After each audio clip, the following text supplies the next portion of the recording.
seguía y qué paciente no. Pasa que los mataba, Sí. no es que se Claro, hay dos no muertes, es que decidía quién hubo no es necropsia. que le sacaba el respirador a uno y se lo ponía a otro, sino que la acusación es que les daban analgésicos Les para suministraban acelerar la analgésicos, muerte. Claro. Sabrina, nos vamos allí a Italia. Sabrina, buenas tardes allí, gracias por atendernos. Aquí Antonio Laje en Buenos Hola, Aires. buen día, buen día. Bueno, ¿qué es de lo que se fue conociendo y contamos aquí nosotros? ¿Qué hay de cierto? ¿Qué se dice allí? Bueno, digamos que el doctor del que están hablando, como decía el compañero, en este momento nada está confirmado, pero ya en 3 grados diferentes de justicia fue confirmado el homicidio voluntario, que es, digamos, la principal acusación que le hacen, porque básicamente se trató de matar personas.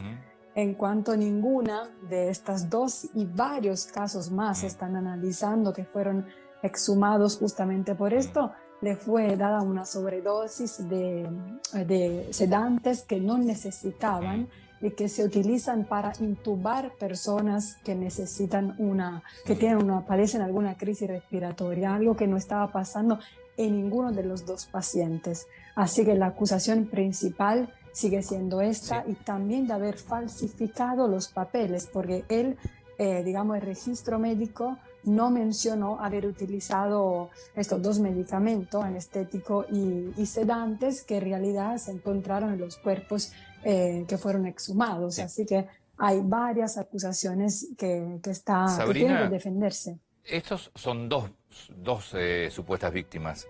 ¿De cuántas se habla? Sí. Por lo menos de una docena se hablan de personas, porque él solía cerrarse en las camas con esta persona, o sea, cerraba la habitación donde estaban internadas esta persona y se quedaba con ellas. De hecho, todo empezó porque unos enfermeros empezaron a sospechar de este comportamiento y a ver que faltaban dosis de anestéticos y etcétera, y entonces se dieron cuenta que algo estaba pasando. Entonces, por ahí, dado que en ese momento, estamos hablando de marzo 2020, la situación estaba muy complicada, es de verdad difícil establecer a cuánta gente le pudo haber pasado lo mismo. No, y estaba la situación complicada, se veían imágenes en el mundo, se veían imágenes de lo que pasaba en Italia, y esto de que había que elegir a qué paciente se le colocaba el respirador o no, también era lo que pasaba. Entonces, claro, en ese contexto, en ese escenario, de repente que fallezca una persona que no llamaba tanto la atención. Ahora, las mataba... pero el tema... Sí, ¿las mataba para qué? Sí, perdón. No te escuché, perdón. Digo, ¿las mataba para qué? ¿Para que ingresara otra persona conocida de él o por qué? Para que ingresara otra persona, para liberar camas. Y no fue tanto elegir a quién salvar, porque principalmente estas 2 personas no estaban para morirse. Sí estaban infectadas, tenían un problema, pero no era tan letal lo que les estaba pasando. Entonces no fue una decisión de ver a quién salvar entre varios que estaban a punto de morirse. Fue una decisión fría de alguna forma, por lo menos desde lo que vimos hasta el momento. ¿Por qué? Porque quería liberar camas en cuanto en urgencia, porque él era jefe de urgencia, no había más espacio para gente. El problema es que esto empezó a suceder también cuando la situación mejoró, o sea, su actitud siguió siendo la misma, también en momentos en donde no estaba colapsando su reparto de urgencia. Entonces ahí es donde se empezó a sospechar que había otra razón que no está clara, que no queda clara, por la que él hacía esto. ¿Alguien lo delata? Porque leíamos también que aparecieron muchas comunicaciones donde que hablaban entre, por ejemplo, enfermeros que decían, yo esto no lo voy a hacer, esto es muy peligroso, ¿por qué lo hace? ¿Se le está yendo de las manos? ¿Eso la justicia peritó teléfonos de compañeros o fueron a confesar, a declarar ante la justicia? No, fueron a declarar primero frente al juez de instrucción en primera instancia, luego se llegó a casación, o sea, 3 grados de juicio diferentes que confirmaron los 3, digamos, hasta el momento del arresto domiciliar, porque fueron enfermeros y personas que trabajaban con él a contar esto. Todo empezó porque empezaron a tener miedo de lo que él les pedía, o sea, de utilizar esta dosis para gente que ellos sabían que no necesitaban. Y cuando el médico en cuestión fue a defenderse, dijo que él, no siendo su especialización, no sabía que tan letal podía ser lo que le estaba dando a la gente. Ahora, o sea, él dice...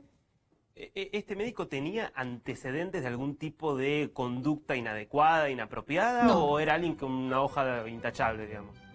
No, no tenía antecedentes, pero nunca había tenido un cargo de responsabilidad tan grande como médico. O sea, nunca había trabajado siendo jefe de urgencia. Había tenido otro tipo de, digamos, de ocupaciones de inferior importancia, pero obviamente era médico y no tenía ningún antecedente. Sí, sin justificar, por supuesto, ¿no? Quiero decir, en ese momento, imagino que más de uno de los responsables del área de salud se habrá visto colapsado en el mundo, quiero decir, por situaciones inesperadas de tener, ¿no?, todo colapsado. Claro. ¿Le hicieron pericias psiquiátricas a este hombre? ¿Es imputable? ¿Es inimputable? ¿Qué se sabe de eso? No, todavía no le hicieron ningún tipo de pericia porque sigue revisando los papeles, digamos, que lo involucran, conversaciones de WhatsApp, testimonios de personas, familiares de las víctimas o de personas que fueron curadas justamente por él. Entonces, evidentemente, él sigue diciendo de estar tranquilo porque es inocente, porque sabe de que no suministró ningún nivel demasiado alto de anestético, entonces él mantiene su postura, sus abogados igual. Esto va para largo seguramente. ¿Hubo en Italia otros casos así de médicos investigados en el contexto este del desborde sanitario, de quizás haber sido negligentes o de tratar por ahí hasta de matar gente, o es el único caso así tan fuerte? No, hasta el momento es el único caso de que se puede mencionar tan grave.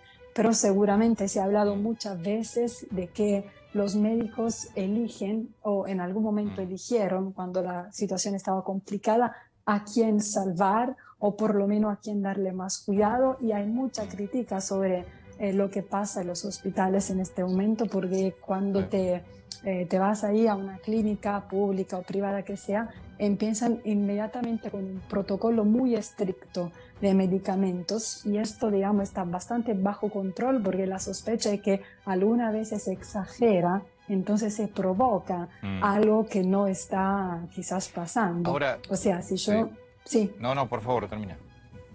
No, si yo voy, que obviamente me contagié, pero no estoy en una situación en donde no puedo respirar, por ejemplo, a veces hay la sensación de que suministran demasiado oxígeno, por ejemplo, y entonces esto en lugar de ayudar, no te ayuda, te crea un problema. Entonces, muchas veces la gente está prefiriendo cuidarse en casa o por lo menos está más atenta a si de verdad necesita o no hospitalizarse. Y eso está sucediendo ahora. Siempre sucedió, porque el protocolo fue siempre el mismo, digamos, ¿no? Si la gente se hospitaliza, vamos con el tratamiento más duro para que más pronto se sane, pero no es tan así como se puede imaginar. Sabrina, y